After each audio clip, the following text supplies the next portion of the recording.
Today we are here for the flower dissection, for which we have our jar, our gloves, forceps, dissection knife, magnifying glass, okay, the tissue paper to clean.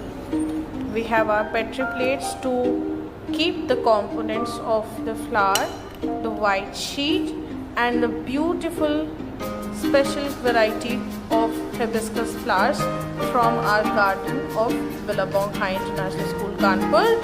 So let's get started.